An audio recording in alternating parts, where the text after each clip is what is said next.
Good afternoon, everybody. We are live and direct on the D. It is time for Local Music Monday. You can follow along on all Disruption Network social media platforms. Shout out to the sponsors, EJA Moving Services. You guys are a gem of a company. I love what you guys do. If you guys are ready to move and relocate, hit up Eddie and his fine staff at 315-335-0516. There's no task they can't handle, and they give you free boxes. They pack up your boxes, and they bring those boxes wherever they need to go. They're awesome. If you guys need a roadie, if you're a band out there and you're getting back into the groove, hit up EJA. EJAmoving.com. They'll move anything for you. Also, a big shout out to my boy Matt Grabsky over at Joey's at 307. I'm drinking out of the cup today. Thank you to Matt and his awesome staff over there. If you want a good seafood meal, or if you want a good dinner meal, or catering, if you need any of that stuff, you can hit them up at 315-864-3527. 315eats.com. You can find them on the World Wide Web. Shout out to Utica Coffee. We're jacked up on Southern Pecan today. That's what I'm feeling it. And I tell you, Ray absolutely loves this coffee. I turned him into a coffee snob just today. Yes, you did. Just today. So thank you to Utica Coffee. WakeTheHellUp.com. If you need legal advice, you can hit up my attorney, Dave Longaretta, at 315-735-6162. He's been keeping me out of trouble for about 35 years, and he can keep you out of trouble, too. Also, shout out to my friends over at Saranac, saranac.com. Check out some great brews, and they got some new seltzers and cool merchandise over there. So big ups to our friends over at Saranac. I am super excited for this one today because I've been singing the song. It's been in my head, I think, for 2 years now. There you go. Pretty close, right? We are Motorlord. Prepare to die. I got Ian and Ray in the house from Motorlord today. What's up, gentlemen? Good to see you. Thank you for hanging out with me today. Good to be here, man. So where does Motorlord come from? Who came up with the name? So Ray and I, whenever, part of the creative process. Okay, so with everybody spitballing, you're throwing it against the wall, see what sticks, see what works.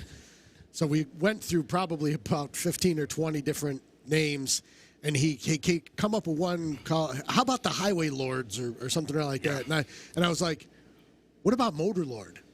And he's like, how about the Motorlords? I said, no, think about it. Just Motorlord. Motorlord. And once everybody kind of got it and wrote it down on paper, and it looks good. Looked at it, you're like, yeah, that's the name. And of course, you do the search, Motorlord. Oh, no one has it. That's right. Nice. Yeah. Yeah, and plus you got the theme song. And what I was talking to Ray about too, that night that we all met well, we didn't meet for the first time, but that night I first seen your band at the Animals for Jam, Animal Jam or Animals for Animals. Shout out Rich Masucci. You guys were playing in Bring them down. Bring them down. Right. You guys were playing that song in the middle of the rainstorm or whatever, and it was just stuck in my head. I'm like, these guys are super freaking genius, because if you put this song at the end of the show, everybody's gonna be walking out here singing that song. Oh, yeah. And we were. Yeah. Well, I remember we saw Styx. At the Stanley? Yeah. And there you were on the other side. We are Motorlord. I was like, yeah. See? I joke with my wife because I've told her since I've been following the show, every time I tag in, what's going on, boys? How's things going? Next thing you know, I get it. We are Motorlord. And I said, every day we get props. Or every time he's on the radio, we get props. I said, so I can't, I can never knock it. So it works out well. Which is crazy because I thought Marshall Rifflord was Ray the whole time. Yeah. And come to find out it's Ian. It's just those crazy surnames, man. Keeping that little bit of animosity and privacy with, the Facebookers. For sure. Yeah. Gentlemen, thanks for the T-shirt, too. I'm rocking the new Motorlord. I'm going to take the Motorlord T-shirt. There's our model. I love it. Yes. Yeah. You can find better models than this. I'll tell you that. But Genesee Joe, he's got one. That's a good model for you. There you go. Joe's sexy. Yeah, Joe is sexy. Did you ever notice that Joe and John Lord from Deep Purple look very reminiscent? And I wonder if, even though John Lord died, maybe he really didn't. Genesee Joe. He's relived through Genesee Joe. Well, I think it's an alter ego. Wow. It's kind of like, he would don the cape and the keyboards and go play with Deep Purple, but in the back line he was, DJing his own radio. Have you ever brought this up to Joe? No, but it just popped into my head the other day, and I was thinking about it, and I'm like, that's something I could bring up on the radio when we get to talking. Genesee Joe is John Lord. Yes, there you go. That's it. Let's see if we can start that rumor. How long it will take to get around the entire Central New York area. You guys have been playing in bands together for years, right? Yeah, on and off, yeah. Since high school. Since high school? Yeah. Did you went to the same high school? At first, but Ray was a military kid. Yeah. So they moved to another district. Yeah. So of course. 15, 20 minutes away. Yeah. Oh, so it wasn't that far. No, not too bad. Yeah. Just but, far enough. Yeah. What was the first band you guys were in? Goldie Rocks.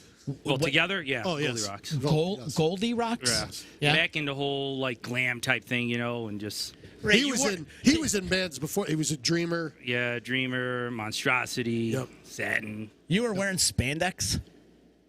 No. Come on, Ray. No, I was wearing remember the ripped jeans thing that was going on, Tight the ripped bandanas jeans, and all yes. that stuff. Yeah. That. Matter of fact, the 80s. the battle of the bands that we played in high school.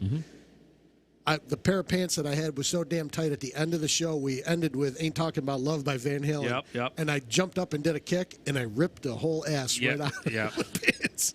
Good thing it was at the end of the show. Yes, yes, and it was behind. Not in the front. That would have been It terrible. was behind. Yes, yeah. But terrible. Your junk flies out in front of the crowd. It's all part of the show. Yeah, it is. There was a lot of girls there. We too, planned it. Might have been all right. We planned it. Oh wait, can we say that? You can't flash people nowadays, right? That's completely. No. Gotta be PC. Yep. Well, not on this program, you don't. No. In fact, I prefer that you're not PC. Oh, I thought you wanted me to flash you on the show. Well, yeah, let's keep it. We're gonna go back to PC now. Let's wait till the end of the show, End of the and show. then you can whip it out. We'll wait till the booze comes out, and then we'll go from there. But gentlemen, Ray hooked us up with some stuff. We're Nice. going to give some stuff away today. I got the bag of swag. I got the bag of swag. Thank you so much. I got a Motorlord CD, 2 of them, and some T-shirts here. Excellent. right. And Ray and Ian, graceful enough to give us some stuff and give them away. How do you want to do this? How do you want to do a giveaway? However you want to do it. Yeah. Someone call What's your- in. yeah. Whatever your We don't have a call-in. You don't text in. Text in Yeah, or you go. comment. Say, I'll take one of those. That's right. Yeah. Or actually, the first person to go, we are Motorlord. There you go. Will receive a T-shirt and a CD. Beautiful. So all you got to do is say, we are Motorlord. Anything we can do to propagate getting more followers. Yeah. People that are going to show up to the shows, listen to the music, wearing this swag. They're going to get out there and they're going to be like, hey, this is our guys. It's like, that's right. Yeah. So Yeah, we're down with that. I love it, man. I love it. down with that. So what does Motorlord consist of? It's a 4-piece? 4-piece band. Yeah. We got myself and Ian. We do guitars and sing. And we have our bass player, Tom, and our drummer, Don. Phenomenal rhythm section. Yeah. They just give us that kick in the ass that we need, and that's it. Sounds like 5 people. It was only 4 of us. Yeah. Yeah, Tom made the switch from guitar to bass, huh? Yeah, I think before this he was doing drums. Was he? Yeah, actually, when I met him, he had an ad out for looking for people to jam with. He was on drums, and I was playing guitar. I told him that we're working on trying to get something going, and it's hard finding bass players. And about a week later, he texted me and goes, "Hey, did you find a bass player yet?" And I was like, "No." And he goes, "Can I try?" And it was like, boom, it worked. Yeah. And You know? like the menagerie of people that we had before that was completely interesting. So thank God we found him, because if the search had to continue like that, it would have been a lot. But he just fit right in. Yeah, he we did. all like the same type of music. Just working hard, making sure the songs are good. It just clicked. And you know? I had always said, because back in the day, Ray played bass in the bands with me, and Ray always, even though he's very articulate as a bass player, he tended to attack it kind of like a guitar. Yeah. Tom does the same thing. You can tell that he evolved from the guitar to the bass, because when he plays and when he gets in on it and the sounds that he likes. I was just yesterday when we practiced. I said, dude, that freaking bass is sounding gnarly, man. I said, what'd you do? He said, I don't know. He goes, I found this. I just left it alone. I'm like, don't touch it. Don't touch it, sounds right? amazing. If it's working, keep it. It sounds amazing. Hey, we got our first We Are Motorlord. Yeah. There we go. Shout out to Joanne Townsend. Thank you so much. Joanne, if you would inbox me your address and I'll ship it out to you. She lives in Batavia. All wow. right. Yeah, so we got Batavia in All the right. house. So thank you so much for checking in. Thank you. We do have a couple more T-shirts and CDs to give away. All you got to do is go, We Are Motorlord. Prepare to die. Come on, people. That's right. Who it. wrote that song? That was a go ahead. Collaborative effort? Yeah, that was the band thing. It started out, Ian and I had some stuff going before in E, and we kind of put it on the back burner. And then Tom was monkeying around with a line, and then we were like, huh? Yeah, right. Went right into it. It was- And The sealer was when we were talking with Don, the drummer. You know, we always joke around from way back. Bugs Bunny. Yeah. Okay. Bugs Bunny when he's you know, he's dancing like he's a native. Yeah. So we said something to Don. It's got this very tribally thing, and Don Especially in the like beginning, Bugs Bunny. yeah, right? I go, and then Don just freaking nailed it. Nailed it. And it's like the whole thing. 10 minutes? I think we had the whole thing written, and I'm like, hold on, I could come up with some words, and I just freaking started jotting, and it just flew right out. Yeah. Don't you love that when songs just come together so easy? Yes. Oh yeah. Instead of working on it for years. Yeah.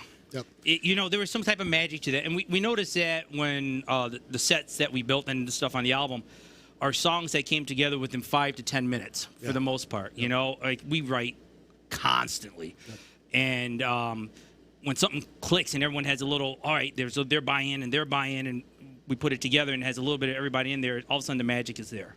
You know, The best part is when we'll get going, and you kind of know going into it. You know the song itself could stand on its own, but you're waiting for some collaborative. You know that you're going to get some kind of piecemealing from, hey, I got an idea. Hey, what do you think about this? And that's when the magic really happens, because you'll hear it in other songs where it's like, oh, I see what you're talking about. Yeah, let's try that. Try going to this key instead, or try doing that. So that whole thing was like that. I mean, it was literally tingles, you know? Right. Yeah. Really. And you look around the room, everybody's smiling. Yeah. It just everybody's in that zone. Yeah. You ever this happens to me a lot too. Like if you're at a gig or some kind of, and if it's going really well and the energy's there, you can't sleep at night. Yeah. And it's kind of the same thing too when you write a new song. Yeah. And you're just so amped up, like I got a killer tune here, and you just can't sleep at night because that's all you could think about is that song. Yeah. Well, the opposite sometimes happens. Like, I write a killer tune or have something that's just 100% complete, and it's like, after I'm done, it's like I just took my life essence out and I just passed right out. Like, I can't move. I'm like dead to the world. It's kind of like busting a nut. Yeah, it's like I just It's like, oh, baby. Yeah. It's like after sex. Yes. Oh, God. That was so good. Go to bed. Well, it's just like that when you have a really good practice or you're playing out and it's die hard. It's like, all right, someone else has to drive because I'm going to pass out right now. Like, I just gave it my all, you know? Oh, my God. So before the Corona coaster, Thank to you. coin your term, I tell everyone, I said recently in an interview the Corona Monster, but I said I go the Corona coaster. I like Monster too. Yeah, but you when I heard you say that, I was like, there you go. That works really well. Yeah, there's so many highs and lows, right? There you go. So we played out in Albany a handful of times. And the first time we played, it was 95 degrees out. It had to have been 115 in the building. The walls were moist. Yeah. That's how fucking hot and humid it was. And we got done playing, and it was like, I didn't think that anybody was going to get into this. We start playing. Next thing you know, every eye is on the stage. Yeah. Just locked in on us. Yeah. And they're, people are moving forward. And after every song, the claps are getting louder. They're getting louder. And it's like, okay. We were so freaking spent. We pulled over at a rest stop afterwards because we wanted to try to get something to eat, but the place that we wanted to eat at was closed.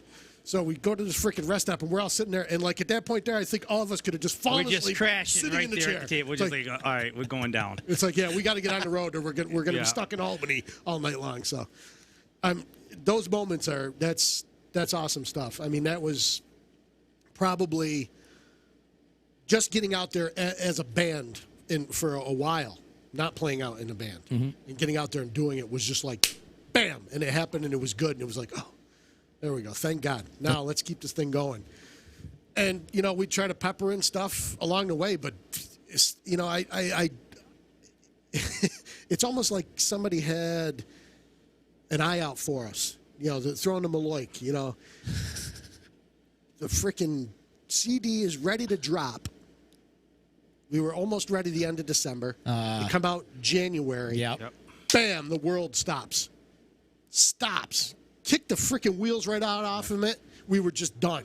And it's like, oh, the frick. You know, and I mean, there was a good 3 months we didn't even practice. Well, then. Well, we couldn't because we had to, be careful and be safe and all that stuff. Nobody knew all the uncertainty. But on a positive side, I mean, it started getting some airplay. You know, one of the first stations over in England started playing us, and then in Germany started playing us. Yeah. Wow. And then we started getting some feedback, and then You got nominated for Sammy too. Sammy nomination. How freaking cool was that? Yeah. That was huge. That was completely out of left field. Yeah. You know, that happened. I think we all wrote in, maybe some people that we did at one point when they had new bands that they were looking for, and we're like, well, let's throw the name out there. Yeah. So they know we did a CD. Next thing you know, we're on the freaking ballot, and I'm like, holy shit. Yeah. We're on the ballot. Yeah. Brand New Sin's on the ballot. You know, with their live CD, I said, Christ, this is legit. Yeah. You know? And it's tough going up against Brand New Sin. They didn't even win either. No, Junexa. Yeah, I was surprised that Brand New Sin didn't win. I thought for sure they had it sewn up. No offense to you guys or the other band, but I mean, it's Brand New Sin. Those guys are freaking legends. Yep. Well, you know? Yeah, that's what I had assumed. I go, they're gonna take it, But it's just cool just to be in there, you know. Yeah. Shout out to my boys in Brand New Sin, man. Those guys freaking ruled the world for a long time, man. And hopefully we could see those guys reunite again. But the album is great, though, man. It really is. It's great. It's a great hard rocking album. It's got a little bit of everything in that rock world. You know, metal. It's hard rock. It's hard rock. It does that. It's got some metal to it. It's got a little. It's punishing. There's some punishing parts to it. There's some shit that makes you want to drive fast. You know, it's got it all, man. When we sat down, Scott, when we were, I mean, it was literally us texting and shooting YouTube videos back and forth to each other, bands and stuff like that. Yeah. And it was all a matter of, we want to capture that, the essence of those bands from the 70s up to the early 80s that were that hard rock transitioning into what would become heavy metal and beyond after that, and try to just spin it all together so it's unique to us. Yeah. And that's exactly what we did. I mean, I know that we know, I kind of, that was the Thin Lizzy rub, or that was the UFO rub, or that was the Judas Priest rub. Sabbath. Right. But to play it next to those bands, it's like, I guess I can hear it. It's like, I know where it came from. Is that how you guys mentioned to it in like rehearsals and whatnot? Hey, go back to that Judas Priest part, or go back to that Sabbath riff or something like that. No, it's funny because outside of practice, we'll talk about all these bands and shoot texts and stuff with different bands and live footage and stuff. But when we're in practice and we're working on material, it's like, do that riff you just did, because we know it's us. And it's weird, too, because the different perception of what that riff is or where it came from. We were doing some shows at 12 North, and shout out to 12 North. And we had like a big crew come out from where I work, and we get off the stage, and they're like, "Wow, you guys sound pretty good." Yeah, but you guys sound like Motorhead, Twisted Sister, and Poison. We went, Poison. We were like, what? And it was like, but the song that they picked as being the Poison is like, I would never have ever picked up a Poison, but to them, they got that feeling of Poison from it. I got the Motorhead and definitely the Twisted Sister part, but I couldn't come up with that. They go, well, because all melodic and stuff. I was like, I can think of a lot of melodic bands. Poison's far from melodic. Yeah, well. But perfect description to go with that is, so the song Talk Dirty to Me from Poison. Okay. You listen to the outro, the chorus. At the drive in the moment, and they go, okay. Listen to Last Caress by the Misfits. Okay. It's got that old rock and roll kind of progression that's in there. Yeah, we've got a song that we were working on, and I described it to Tom, and he's like, I did hear the Poison and the Misfits you were talking about. I go, see? And I wasn't even intending to do that. It just happened. And and just coming up with the parts for that, and I'm doing like, the little power chord to the 6th, and I'm thinking, because I was in a 50s, 60s band, just doing that. I wasn't thinking anything other than that. I was like, well, Pinky's bored, And next thing you know, that just came around. But still, very melodic, walking bass line through that. And you could still drive it, And that's the thing. I mean, I'm a very percussive. I like the chunk. Yeah. So whenever I'm writing stuff, it's always got to have a little bit of. That's the balls. Yeah. To me, that's the balls in metal right Just there. It's gotta that frickin'- chunk and, Sometimes the palm mutants. And, Right. Sometimes a big bar chord will do it, but then you got to. I need something to accent that. So, how do I do the yin and the yang kind of thing, with it? So, but yes, the palm muting that's the juice. It really is. That's the balls. Joanne saying that was my era, all those bands you mentioned, and she loves it. So you're going to love this Good for CD her. when we send it out to you. Absolutely. I want to back up a little bit because you were talking about getting some radio play overseas. Why is it that Europe is so adapted to the heavy metal culture more so than we are here in the United States right now? Something that I like for myself, I've gotten into a lot of music from Europe. Northern Italy, Germany. You for that hard rock, almost like that throwback to that traditional style of hard rock and heavy metal. That old British blues rock where it's just, nice heavy bass and thick distorted guitars, but they're not, they're just riffing pretty good. They seem to be a little more open to it, where I notice on this side, if it's not in that mainstream media kind of scope, it doesn't really get the attention, There's a lot of great music out there, especially up here. Just all the bands that we've seen and we've played with just around here. Great music. And it's just hard to get any attention on this side, Yeah. Over there, open-minded. Something's new. Let's play it. Doesn't matter. Let's just play it. We had discussed it before. I mean, you look at the festivals. Just going back to when it went from the Monsters of Rock to Download. Is that Download it? Fest, yeah, Download. that's another one. Yep. Okay. Donington. But even when it was Monsters of Rock, okay, you would look at the bills back in the 80s. Yeah. Okay, you'd have everything from REO Speedwagon on there with AC/DC, on there with Judas Priest. That's a pretty varying degree of rock. Yeah. And then you get on to these other festivals, like Wacken and stuff like that, and you'll have multiple days where you'll have Uriah Heep's getting out there, still slaying it after all these years. Crazy. And then Saxon gets out there, and they're still slaying it after all these years. And these people are loving it, and they're bringing their kids. And then you'll have a band like Y&T get out there and just kill it. And then you'll have bands like Journey. Journey will be on the bill and slay the audience. And they're all open to all of it. And every metal band that shows, I can remember that metal show did a special, and they were talking with Phil Anselmo when he was there with Down. He's like, oh my God. He goes, I can't wait to see Journey. He said he could freaking Neil Sean shreds, man. He does, though. Oh, my God. He's an amazing guitar player. Unbelievable. But that's that. But they're open to everything, and they're That's accepting right. to everything because music is music, and everyone can you can have more than one favorite band. Yeah. I I feel like the throwbacks are huge in Europe, though. All these throwbacks, like you mentioned, too, like Quiet Riot and Twisted Sister and Y&T and all that, they're huge out there where some of these kids that are growing up today don't even know who any of those bands are these days. Right. No, because it's not on a Spotify playlist. Right. It's not let me grab that one song here, one song there. No, you've got to be somebody that understands AOR, album-oriented rock, or anything Wild. along that. Yeah, you've got to. You just dated yourself. I'm just saying, bro. if you bought LPs, if you've made sure that you've owned LPs, and we still collect LPs. Yeah. And there was no better medium.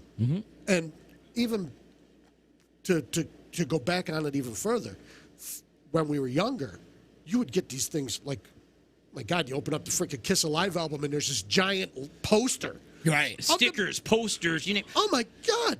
It's an experience. You're listening. Physical manifestation. You're opening it up. You're like, this is what you do. What are you doing? I am listening to this, and you're there. And hey, come on over and have listening parties. You don't have them anymore. No. Everyone bring over a couple of different records albums, and we'll spin them. Yeah. And then you got involved with the album. You knew the liner notes. You knew their parents' names and shit. You know what I mean? You knew who produced the album. And it's such a different contrast. Nowadays, it's just all it is the digital platform. You just listen. Yeah. There's no involvement. There's no artwork behind it. Right. There's no, it kind of, you get really involved with an album. And that you're right. Listening parties were great. I used to love hanging out at my cousin's house. We'd sit there like when Blizzard, I remember when Ultimate Sin. Yeah. When Ultimate Sin Moving first came out, me and my cousin were sitting in her bedroom, like we listened to that religiously over and over and over again. But you knew Sharon's name, and you knew the guy that produced it and all this. I mean, and it's not like that anymore. You start connecting the dots. You're looking at like the thanks and acknowledgments, and all of a sudden, oh, that's a name from another, and you got that album out, and now you're listening to that album. It's totally changed. And the platform now, listening to it on the phone with the little speakers. The production mixes are changing. You're not getting that full bloom of the music, hearing all the little small stuff that we would catch by listening, the last real medium for that was cassettes. Yeah. Because they still had that analogish warmth from the tape. Yeah. As soon as you got into the CDs, everything was just compressed and chopped and. The other thing is about the cassettes that sucked. They would lose generations after a while. Yeah, and if you kept it next to the speaker, it's like I can't hear side 2 anymore. Yeah, why? It's wiped out. And they don't. The kids these days don't know the struggles of sticking the pen in there, and you have to turn it just to get the tape back up. Yep. And it was quite a process. Oh yeah. Joanne's saying her 23-year-old son loves metal. He listens to it all the time. That's awesome. Cool. That's awesome. I want to talk to, and we still have this giveaway going on too. If you guys want a T-shirt or a CD from Motorlord, all you got to do is comment, "We are Motorlord," and we'll send it out to you. Tell Joanne's son to text in, and he can get it. Yeah, why don't you probably give it to him?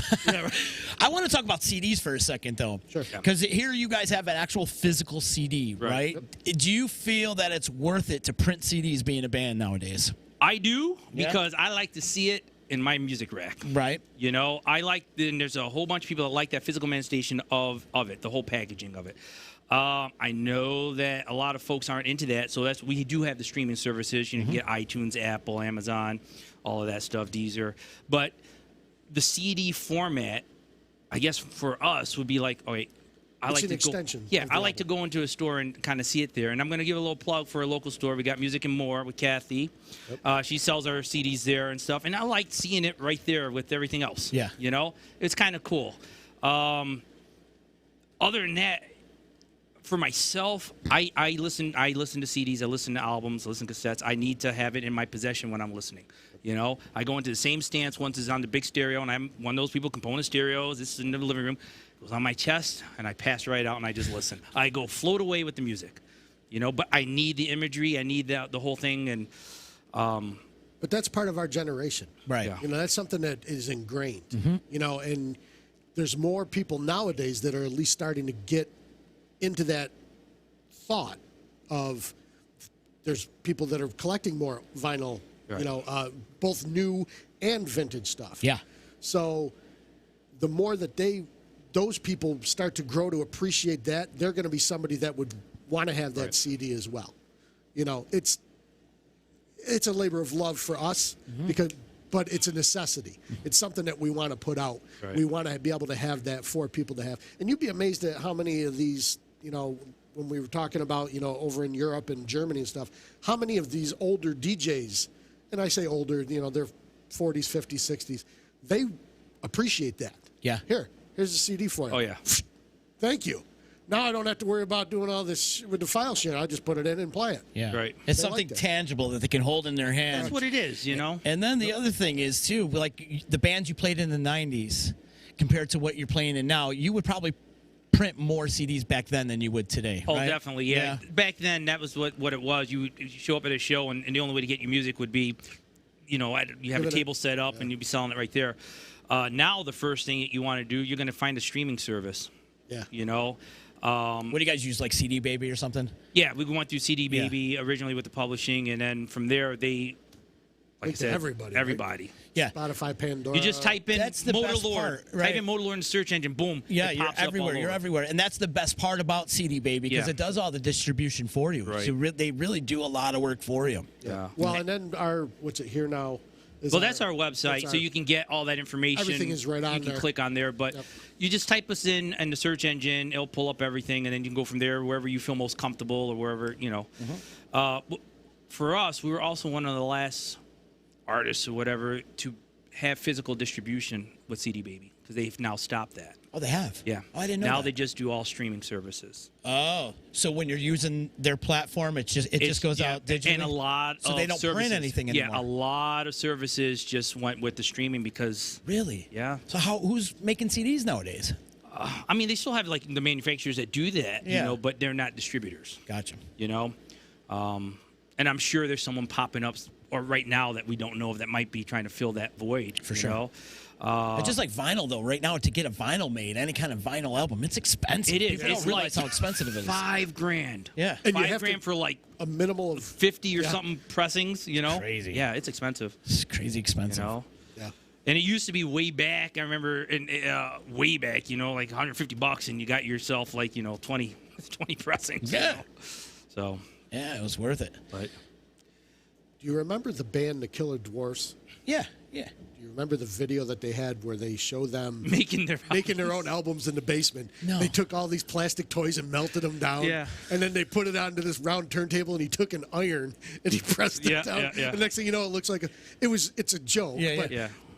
Too bad it wasn't that easy. Right. You know, but of course then we'd all be getting sick from, you know, inhaling Fumes and plastic all that. fumes. If it was that easy, everybody would do it, right? Wrap it in saran wrap with a hair dryer. Or the window seal Yeah. and stuff. Oh man. Hanging with Motorlord today, and we still have a giveaway going on. So if you guys want a Motorlord T-shirt and a CD, just comment. We are Motorlord. It's hard to say we are Motorlord without singing it. Oh, yeah. You know what I'm saying? You have to sing it. You have to sing it. Yeah, it's very You have to sing. I know that night when when we first saw your band and Disruption was going live from Animal Jam and you guys were playing, as we were packing up, we could not stop singing it. It's just nonstop. That's the kind of hooks that we like to throw out there. Yeah, it's genius, guys. Gotta have the it ear really one. is. Yeah. It's genius. They're gonna be singing your name forever. Yeah. Everything is, you know, it's all about that. Like you had mentioned before, you got that edge of the riff, but then it's the crafting of the melodies and everything around it in between, and the way that you work the words to get things to go together. You know, anybody can write a song, sure. We just got lucky. We just got lucky. when We it comes to got some of these lucky. things. We knew that we liked. Listen, when we write and we play, we wanted something that we would go see, buy, you know, and hopefully someone will appreciate that and like it, you know. But yeah, that was luck. Our boy Genesee Joe's checking. And he says that chorus is the best, Right. and I don't think he heard your theory. Genesee Joe! I don't think he heard your theory yet, so I think you should tell it. All right, Reiterate it. So Joe, this one's for you. Joe, I'm convinced that you and John Lord are the same person. I think that when he supposedly died, you just stopped being the John Lord character and assumed Genesee Joe all the time. Yep. He retired. Yep. He retired. Now he's a DJ in the drive. Yep. Love Saw it. some amazing pictures. That was the reason being. You guys have the same ponytail, the same beard. Both were wearing sunglasses in the pictures that I saw, and I was like, oh my God, Joe is John Lord. He's saying shh. Yeah, right? If you got some of that money, brother. Yeah. Yeah. Pass it along. Yeah, right? Help us out. Pass it along. So throughout the pandemic, were you guys, you mentioned earlier in the beginning of the pandemic, you weren't able to practice, but once it started to loosen up a little bit, were you guys able to get together in the practice room and write some new stuff? Once we got over the fear of, you know, everything going down, we were like, you know, let's just get together and just woodshed some stuff, come up with some new tunes, hone in on it so when it's, you know, ready to go, we can go. That's what you do. You got to take advantage, you know. They go, this is perfect. We can just write, you know, and not have to worry about anything. Just write. And we did. Got 6 new songs out of it. Did you? Yeah. Have you taken the experience of what was going on in the world into some of your music? I don't, it may have manifested itself behind the scenes. There's nothing specific written out about it because I think most of our lyrical content comes from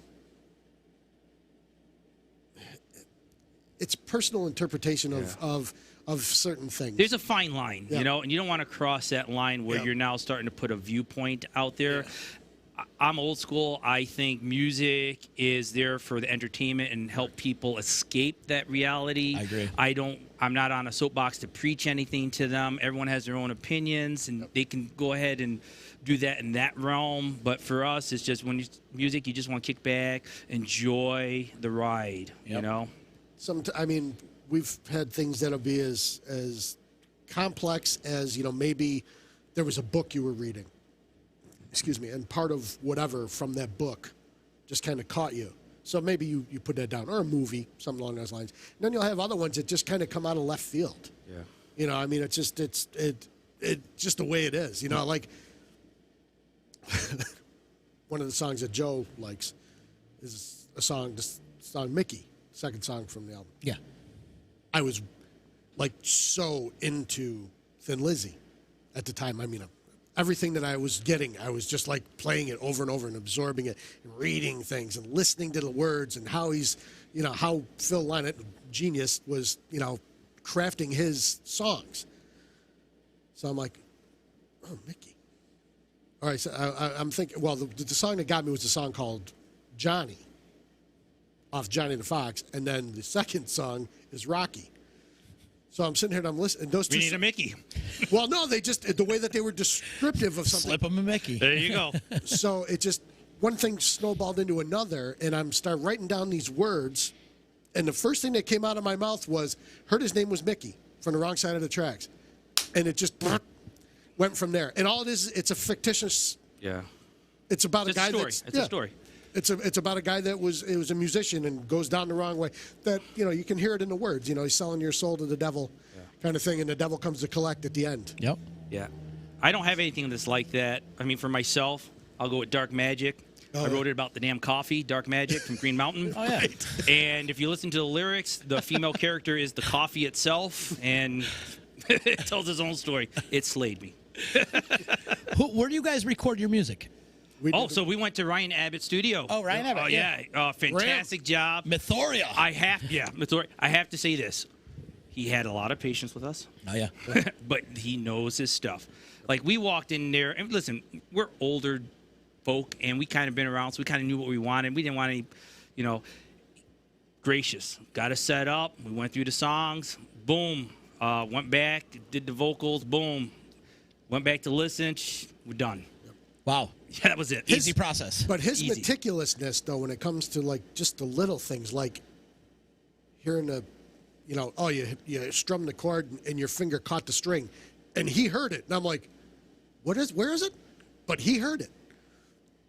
Everything. It was just, he was a master at getting that stuff done. So props to him because he did a great job, man. He did a great job. Got a good ear, huh? Yes. Yeah, he does.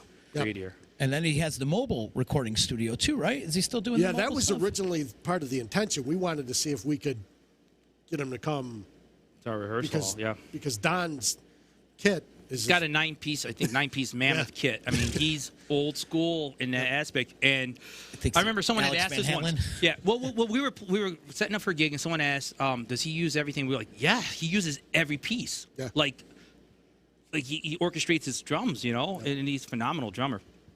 But he uses every piece that's on there, so you have to mic every piece. Yep. You know? And that needs to be accounted for. And Ryan did it Yeah.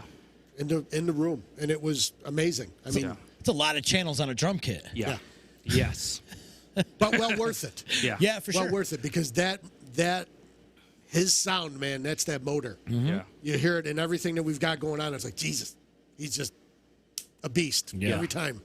You got a good drum track, man. Everything else will fall into place. That's the whole thing. That's the key. We were talking about that yesterday. Once the drums are locked in, everything else, it's all about the drums. Always about the It drums. really is. That's why you record them first. Yeah. Try to get a couple live tracks out of it, but you go back and do the drums. Right. Just to get the timing down. Does he use a metronome? Don, No. I think that Don has practiced to it, but he likes to practice to himself. He'll play along with music and stuff, but like when we recorded, we did not want to be quantized. Yes, quantized. We didn't want any of that stuff. We wanted live, old school. If there's a little ebb and flow, then that's the feel Yes, of the song. exactly. And I know, like he was talking about, like hear the little finger on there and all. Anything that was really bad, we just redid. Sure. Yeah, right. We left a lot of stuff in there. And if you listen, you'll hear some stuff, even stupid stuff, just to see if you're listening. I'm a huge fan of Queen, and sometimes they would throw things in just on spite, and so have we. Subliminally. Yeah. Well, Ray is dead, no, Ray is we're not doing any subliminal messaging. Ray is dead. But there's things in there, you know. Yes. We've got some frogs and snails. You know, you name it. Anything that we can do to you know, we have made a career of making fun of anybody's music, including our own. Yeah. So we have at any point we'll make up something, you know, quirky and comical. I have to have a monkey in a song at some point. Yes. And if there isn't, there's a monkey line coming out. Yep. Okay. Yeah. It's just like there's just certain things, you know. It goes way Are back. you obsessed with monkeys? No, but Wicker monkeys. we had a wicker monkey hanging in a practice room one time, and from that point forward, there's a monkey in something, you know. And this is going way back, you know. And that's a shout out to Tony. Tony You know, Montalbano. but yeah, we would have if you can't take yourself too serious. Yeah. You know, Seriously. especially when things get too intense, then all of a sudden that's it. We'll be playing, see if someone can catch this line, change the lyric here, and someone will be, ooh, you know. Yeah. But yeah, and that's what we do. You know. I think that's Gotta the have problem fun. some bands fall into is they take it too serious. Yeah. And then when you start, because there's the music and then there's the music business. Right. And when the business starts to get into, that's when it starts to get a lot. When it starts to turn into a job, Right. you know, and then it starts to become intense, and then that's when tensions start to rise a little bit. And it's very important to maintain those personal relationships with one another, you know, so because you're in a relationship with 5 other dudes or 4 other dudes, how many ever members are in the band? Right. And think about being in a relationship with a couple different people. I mean, I can't even handle one relationship, let alone being in a Multiple relationship with 4 other dudes. It's really you know? hard. What they say, like the average lifespan of a band is about 4 years. yeah. Because Yep. you know of that. You know. And when you start off, you're practicing all the time. You know, you're all together, so you're around each other constantly. And you go into gigs, you're all together still. You're doing all stuff all together. And then you start, need to get your space, need to breathe, need to, you know, because you're this way when you're all back together, you're back together because you can branch out, you know? There's a kind of like a saying or something like, what's that thing about like, I don't know. Fond, something makes your heart grow fonder. Absence. Absence makes the heart grow fonder for it, you know? I mean, if you go a week and there's no practice, all of a sudden there's practice, you're like, oh, I'm not ready for practice. Let's go. I thought you were going to say keep your friends close and your enemies close. Well, There's that too. Wait, hold on. That too. But it sucks if you have no enemies, though, because you're all by yourself. What is the Sun Tzu is the enemy of my enemy is my friend, or the friend of my Yeah, enemy? but you know, I'm not trying to get philosophical. but you can see. Listen, we're nowhere's on the part of going on the road in a bus where we all have to freaking sleep, eat, whatever. Yeah, you guys are share the old. same bowl. Right. We're not. So you do have that kind of separation. But if you look at some of these bands that are out there, if they're around our age or even all the ones who are really into that are a lot older than us, hitting their 70s. When they do tour, each one's got their own bus because they need that separation, Yeah. They have their own life. They have their own, families and their, how they have their personal assistants and all stuff to do their own regime, And then you go and they go to work. They hit the stage and boom, they pound it out. And then when on stage, they're united front. And then they separate again, you know? But ZZ Top comes to mind. ZZ Top pulls up in 3 different buses, 3 different tour managers, and there's a lot of this going on, and it's. I mean, the band's been around for they're 40 the years. longest all original band in history. Exactly. And what were they formed like 67 or something? They've been I around. think it's even earlier than that, like 66, something like that. Somewhere Well, like it They were the wasn't ZZ walking. Top They were the become- walking sidewalks or something like that. But they're the same guys. Yeah. And they've been together this whole time. There's no other band on the planet, You believe that? and they are phenomenal. Oh, absolutely. And they can still kick a lot of people's asses. Yeah, absolutely. But they also have that disconnect with one another. Yeah. Yeah, Well, it's it just- happens. Yeah, yeah. Because you know each other so well, you don't even have to have a conversation with that person. You can play the whole thing in your head and know how it's going to turn out. Well, you think about it. Think about with the mightiest of bands, like Van Halen or Kiss and stuff like that. Those guys don't always get along. Oh, right. More times than not, Right. there's a lot of tension because by the time the money starts coming in, all of a sudden, well, I didn't want to do it that way. Or, I wasn't ready to wake up. Or, that's not how I like my eggs. It's just stupid shit. And thank God we're not at that level. Thank God there's no money. Because Thank God we're poor. thank God for no money. Thank God we're poor, and we're just trying to fight our way through it. But I mean, that's, those are things you. Here, sign right here. Make sure there's a clause for no money. We want to stick together. But yeah, I mean that money thing. It doesn't matter what it is. Any relationship, it seems it boils down to the money. Yeah. You know, Or so lack get rid of thereof. it, or get rid of it. Well, if there's no money, there's no money for everyone. And Well, then the guy with the 50 cents to go to the gumball machine, here, we'll break it into 4. You have a piece, okay? You know, but now you're talking millions of dollars. You go, whoa, you know, that's my 250 thou. You know, Yeah, that's when the egos start that's to get when it big. comes out. Yep. You know, That's And it starts getting nuts.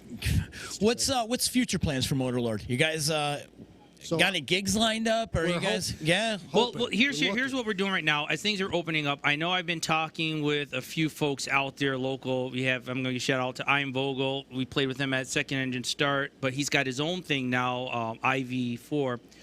And trying to get something put together with our band and his band.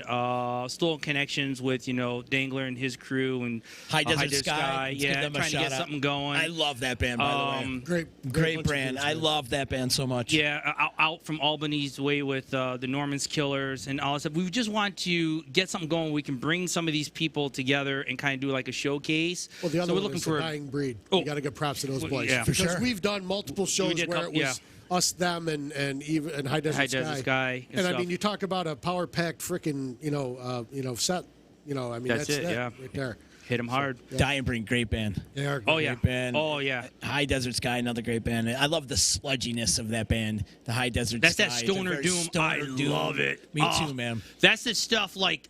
And I talk to Dangler about this all the time. We're into like these groups and you texting the names of stuff. Ooh, I discovered. Check these guys out. Check those guys out. But oh my God, I love that. And that's that sound coming from that northern Italy and Germany and all that stuff.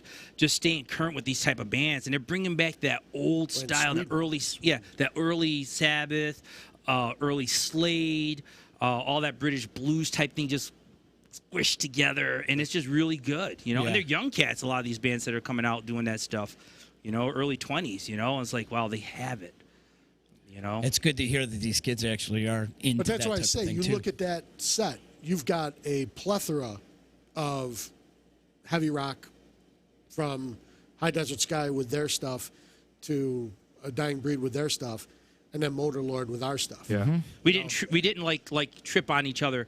We all have our own little realm to play you're in, right. and as a package, it was good because you got a little bit of everything. So you had Yeah. a great night of metal, and we covered everything. Yep. Be a great triple bill. Yep. Masucci, where are you? Make it happen, No bud. doubt, man. We've been waiting.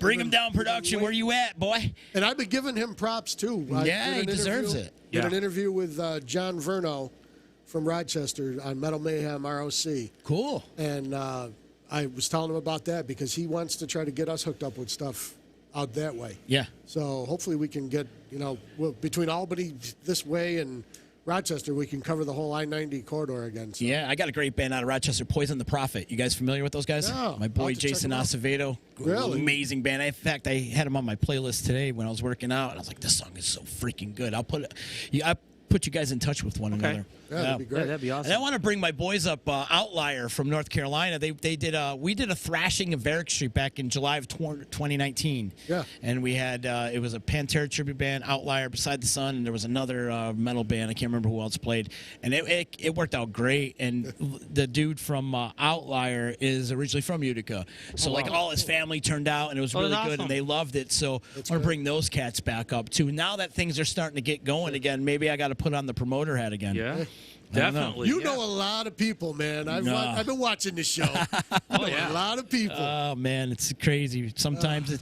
it's a double-edged sword, dude. yeah, could be, yeah. I can imagine. It that. is. It's a double-edged sword. Try going out with me sometime. Well, plus then they'll try to wrangle you back into doing some work for them. Right. Yeah, but I'm good with that, man. I love supporting the local music scene. I've been in the local music scene forever, since I was a kid. And I love supporting the locals. And, it's funny because I feel like I'm friends with every musician in the area. Sure. And they're always probably like, are. hey, I got this idea, I got that idea. And it's cool. People throw ideas at me, and I love it, man. It's good to help, Well- and I just want to help. That's all. Justin and you had made mention of it, I don't know if it was last show or maybe the show before that, about the festival circuit. The problem up here is when you have a lot of the festivals, it's like one specific type of genre. So it'll be like Modown, or it'll be one of these things. So all of these bands are into this. Where why can't we try to assemble something that is like a European festival? Where okay, maybe you have Mo in there, but maybe you have a Dying Breed in there, and then someplace in the middle you have Motorlord, and you have this band and that band. You could put Slug. Maybe in you there. put country. There's a country thing. I remember when we did one of the Animals for Animals, and they had some rap in there. And a lot of people were like, "What?" That's perfect. That's the mindset. It's a dichotomy. You have to do a little bit of everything. All the really good festivals from way back in the day had a little bit of everybody. Yeah. And when rock was just starting to form, you had some rock bands, some blues bands, some R&B bands, some funk bands. They were all playing country bands. They were all playing together. Yep. And then people were, even jazz bands and stuff, and like, I'm going to steal that cat. We're going to write something like this. And then it just kind of I'm sorry, it but kept creativity. Charlie Daniels alone played with Everybody. Everybody. Yeah. Sure. And he was a killer. Yeah. Killer musician, not just on his violin, on the freaking guitar, man. He slayed.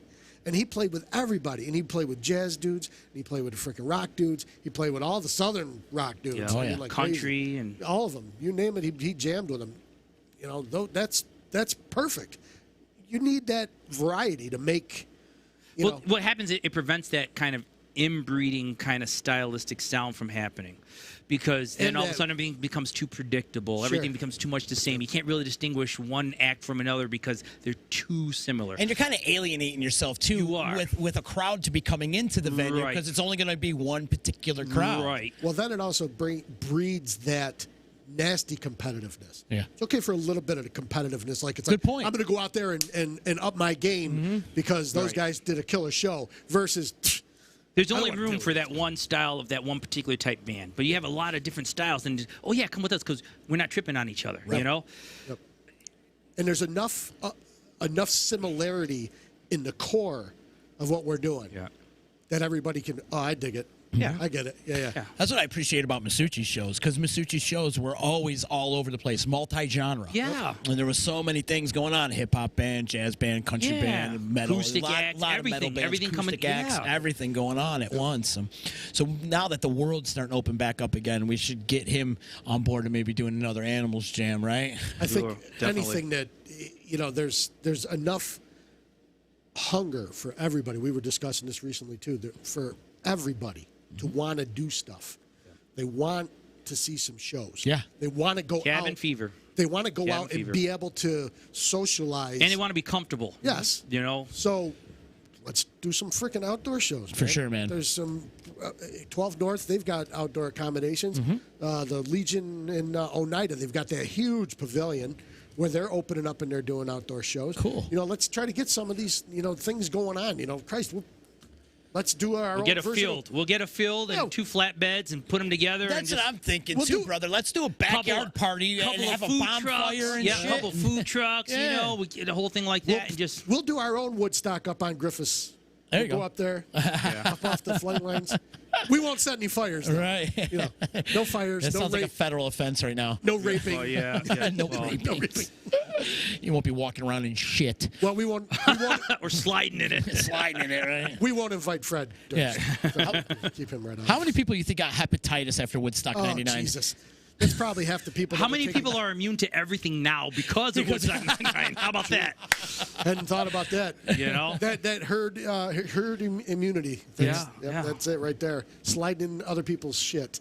But I think that's what's missing too, is these backyard parties too. It is. I saw a couple friends of mine that were out in the woods this past weekend checking out metal bands in the woods, and there was like no stage, no nothing. You're just playing on the ground and out Yes, there I think I ripping seen it. some feeds on that. It sounded fantastic. It did. And it's like it's almost like we went so far this way that now we're coming back, and now we're gonna go back to like that our roots, and small little backyard jams and little all the rock that we know that originally was backyard jams that started off. Yeah, I was just going to Exactly. say, let's pull it old school. We'll pull in 2,000 people like Van Halen and just have a freaking block party. Yeah. Freaking just close everything down. The cops will be flying overhead. Yeah, just get a flatbed, right? And then There you go, get a 2 good flatbeds, boom, put them together, Put 'em and together. you're ready to roll. And a couple porta potties. Yeah, because you need people that. got to slide. Yeah. Somebody needs. Yeah. I won't even say that comment. Actually, I'll keep that comment to myself. No shit. But yeah, for sure, man. I think that's those are the backyard parties that were so much was created, and think of how many great friends you've met along the ways of those backyard parties, and you saw some great music and whatnot. But see, by the time we were coming up through school, I mean, there were so many bands that were still hitting it in the clubs. That there wasn't as many. There was the occasional time where there would be a band doing an outdoor party, but when the '90s came along, because the drinking age had shifted, no smoking in the bars had kicked in. There was things that were going on, and there was still a lot of bands. Our style of music has been consistent with us in one form or another since the beginning. But it was very faux pas for a while there in the '90s. If you were too much this way and you played a guitar solo, forget it, man. They didn't want you anywhere. Then you had DJs who were coming out, so it was cheaper to get a DJ to play at a club as opposed to get some live music. It was the '90s were a big change of how venues were, what type of venues. Sure. A lot of them went out altogether and stuff. And like I said, it's almost like mirroring that. But then there was that comeback, and I think we're going to see that upward swing start coming. I think so we just too, got to brother. ride that wave, and get everybody out there. And you know what? Like with our style of music, it seems like people from our generation that are now sitting pretty good where they're, starting to retire out, or, all the kids are growing up and out of the house and they just want to go out and have fun our again. generation has the money right now. Yeah. They do. come out and see. Last time we played the Legion, after we're done, we ended up doing a set of the stuff we had already did because they wanted a whole new show because a whole new wave of people came in and say, we love this type of music, do it again. And I'm thinking to myself, because I'm still thinking I'm younger than I actually am, how can they like this kind of stuff? And then I realized, oh, they're my age. See, and that circles back to when you were talking about coming up with the name Motorlord. 4 old farts playing rock just didn't really fit on the album cover. Dad rock. Rock. And it's kind of hard to sing that. 4 old guys. It's Motorlord. Wait a minute, hold on. That's better. We are Daddy Rock. Yeah, right. Daddy rock. Prepare to nap. No, as you said, though, you think it's going to start, going up on an upward swing. I was out this weekend. First time I ventured out and went to bars and saw live music in a while. Yeah. We stopped out at Bragg Square Brewing Company, a great spot over there. Last Left was over there playing. Then we went to go see Justin and the Showtime boys over at Lucan's. And So you did go see him. Yeah, finally. How was the crowd? Was it good? Packed. Both places were Because great. people wanted to go Because out. people wanted it. And that's exactly my point. People are starving for music right now, no matter what it is. I'm also happy that these guys are able to keep going and keep pulling into business. For sure. I mean, if they're playing the packed places, Justin out in Frankfurt there, doing the gig. The Fratellos. Fratellos. Yep. I did want to. I kept thinking Fratellis, but I'm like, no, that's the Goonies. When he's talking about that, I'm like, God bless that guy was that cool and hooked them up. Yeah. Through the pandemic. Yeah. And they played. He did. I mean, that's awesome, man. Because without people that have that kind of support, we all can appreciate it. From on our level because we're all in the local scene. Mm-hmm. But that makes a huge difference. Yeah. And then unfortunately you had some of the ones that would have tried to, but because of restrictions or not being able to do things, they ended up, they went belly up. Yeah, I can't tell you. Also, not even just on the venue side of things, but so many musicians actually quit their craft too. They had to because they no had income. to go get a job. There was no income. Yeah. Yep. Mm-hmm. It's a shame. It is. It's a shame, and thank God, like you said, for somebody like Brian over at Fratello's to keep it going and waving the flag for the local music scene. We need it. There's so much talent in this area. I mean, this is the reason why we have Local Music Monday. Yeah. Because there's so much talent, and it's a great way for us to display the talent here in the 315 from Syracuse, Utica, Rochester, or not Rochester, but Rome to the 315. Yeah. And it's just so fertile right now, and there's a lot of great talent. We just need more venues. Yeah. Mm-hmm. Yeah. Now it's just exposure for everyone. Right. And the other thing, too, is I love, and we talk about this every week, is the brotherhood of the musicians in this community. It's very, very tight-knit. Of course. And, I'm friends with every musician. Right. And it's such a great feeling when you got okay, I'll give you for example, Justin was playing at Showtime. They were playing at Lucan's, but Lenny Milano was sitting there hanging out watching him. Right. Well, the son was playing drums, but the dad was sitting there hanging out. I was hanging out with him. And then Sean Smith, Big Sexy, he was hanging out. Like everybody was hanging out. All the musicians went out, to go see we support each other because that's the way the community is, Exactly. You look out, you got a great crowd out there, and you look out to go, I can name 20 bands, a couple duos, because that's what we do. Exactly. Going back a couple months there, you had Chris, his last name's escaping me right now, came from California, was hanging out with you. He was part of the posse that you had back in the day. And you had made mention about when you said, we are Motorlord. He goes, do you know Motorlord? And he goes, oh, yeah. Tommy Hall, right? Yeah. And he said, I Chris saw Mandry. Oh, Mandry. He said, he goes, oh, yeah, I saw them at the Legion. That was the first gig we ever did, was the American Legion down on Genesee Street. Yeah, yeah. Oh, yeah. Well, he played in Squall with Tom. Yes. Yeah, they played together in Squall. He said, he goes, Tommy Squall. Yeah. Mandry's doing some fun things, man. He's playing with the Green Jello. Yeah. That's awesome. Isn't that amazing? Yeah. That's awesome, brother. And you can watch them every Saturday night on their Facebook, and they're doing some crazy shit. Everybody's in costume. Everybody goes nuts. He's got Angelo Moore from Fishbone hanging out with him. wow. We had such a blast. We saw them open for Testament. Wow. At the old Alabama Slammers. Wow, the old Coleman's. Yeah. Oh, Christ, man. What a show. These guys, and the ceiling was not very high. Right. The drop They're ceiling. still up there with those freaking big stacked shoes. Yep. Standing there like they're 9 feet tall and like just barely making Harley House of Love. I remember that song because that just slayed me. Oh, man. I was like, I like these guys. Yeah. This is heavy and melodic. Who was it? Billy Chuck that came out? Chuck Billy was Chuck standing Billy. behind us. We're standing there. We went to the very back because we went out and had a cigarette. And we come in. He's just there with us. We're just enjoying the show all together on the back line there, and it was like awesome. What a presence Chuck Billy is, too, right? Well, funny story about that. He's huge. Huge boy. Funny story about that. So my wife took me to see the Metal Masters. It was Judas Priest, Black Sabbath, with Dio before they called themselves Heaven and Hell. Motorhead and Testament opened the show. Well, Priest had to drop out because Halford had laryngitis. So we're walking out after the show, and Chuck Billy's coming back this way, and I go, oh, there's Chuck Billy from Testament. She goes, don't you want to go say hi? And I said, no, I said hi to him about 20 years ago. I already said hi to him. I'm good. I don't need to bother him. He's with his kids. He's having fun. Yep. He puts on his pants just like I do, one leg at a time. I don't need to bother him. But she was, another one of those people that, because they're still close enough to the underground, as popular and as viable as they are, they understand it. Hey, what's going on, man? Good to see you. Yeah, for sure. Shook hands with us, talked. And we're like, listen, man, big fan. Don't want to bother you. yeah. And we turned around and watched the rest of the show, and that was it. But just that interaction, and it lets you know that we're all on the same level. So Yeah, for sure. It's something you'll never forget, too. Yeah.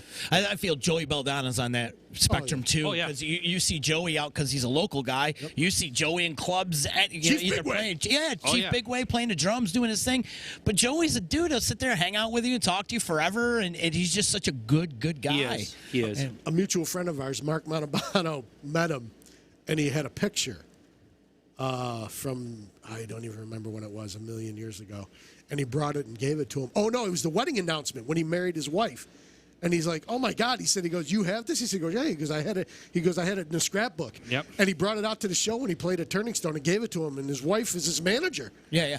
And he's like, honey, look at this. They were just like floored that this kid, and not like he's trying to be a psycho. He's just like, no, this is, because you're one of our upstate guys. Yeah. Yeah. Ronnie Dio's the same way. Ronnie was such a sweetheart of a man. Have you guys watched any of the Anthrax 40th anniversary that they're doing on YouTube right now? I saw some of it. Yeah. There's so much. There's a great series going on right now, and if you guys are Anthrax fans out there, check it out because there's many different parts. I mean, from the beginning, they go through pretty much every album. History, They go through pretty much every album, and I think they left off on Attack of the Killer Bees. It was the one that I watched last night when they got into the hip hop thing with Public Enemy and stuff, and now they're going to go into Persistence of Time and whatnot. But a great album. Sound of White Noise. Sound of White Noise is such a good album. That's when John Bush got into the thing. But it is such a good album, man. It's so heavy and right on point in the time. Yeah. Some great stuff, Great man. I stuff. loved Anthrax. Out of the big four, was my favorite. Oh, were they? Just because of the New York vibe Yeah. they were giving out. I mean, they're all from New York, and Yeah. then you got Joey, who's from Oswego, New York. Syracuse over here. Yeah. And then that just hit home for me. Yeah. So out of the big four, Anthrax was my number one. See, I've always been a Metallica guy, and Yeah. the thing that ingrained it more was that John Verno, when I spoke with him, when they recorded Kill 'Em All, Johnny Z brought them up, and they recorded in Rochester. Or Ithaca, Rochester, one of the two, right? No, It was Rochester? Yeah. The guy that did the graphic is an artist from the Rochester area. Mm-hmm. So when you look through, when they're making mention, they talk about one of Johnny Verno's friends, Big Bill Thompson. He's one of the guys that was, some of the background vocals for like Metal Militia or one of those songs and stuff like that. Big Lungs or whatever they called them. So cool stuff. Yeah. But yes, Anthrax is always because of that upstate connection, but I mean, come on, man, Metallica.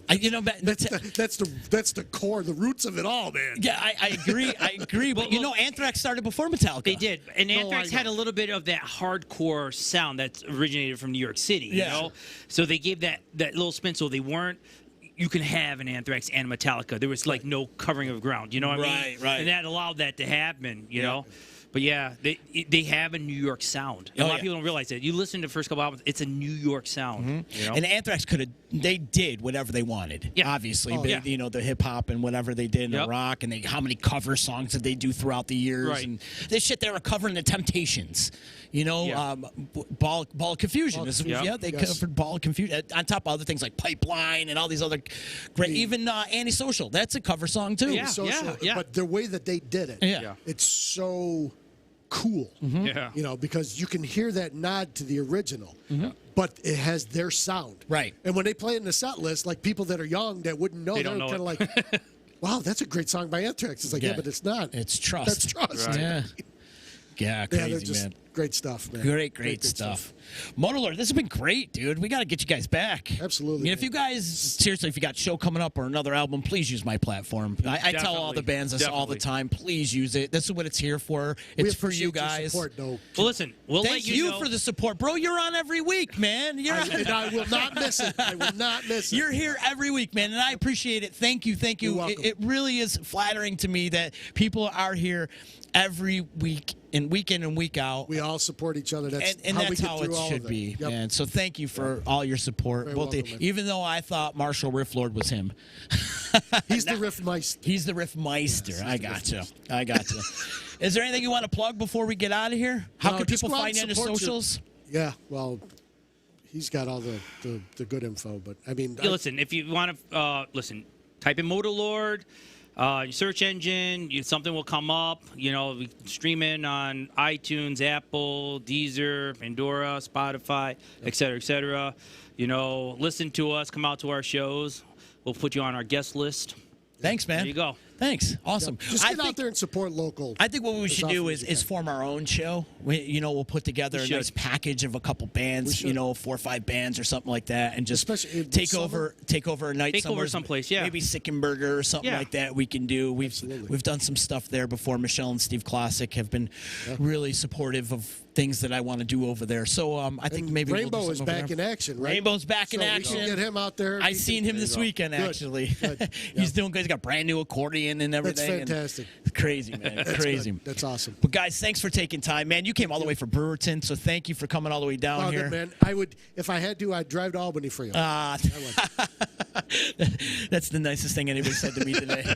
Thank you, Ian. You're welcome, bro. You guys, make sure you check out Motorlord. They're awesome hard rock, heavy metal band, and these guys kick ass. It's a lot of fun, and I'm sure and I'm guaranteed that theme song will be stuck in your head right. for years to come. We're Motorlord. Prepare to die. Shout out to EJA Moving Services, Joey's at 307, Utica Coffee, and my attorney, Dave Longaretta. Oh, and of course, Saranac Brewery. You can follow along on all Disruption Network social media platforms, so go follow us and subscribe to our YouTube channel. And Joanne's saying this was a great podcast and a great trip down memory lane, and thank you so Joanne. much That's for your right. Thank support. you. If you are watching on Facebook, help spread the word of Motorlord and the D by clicking that share button, and I will see you guys again tomorrow. Later. Hi, Justin.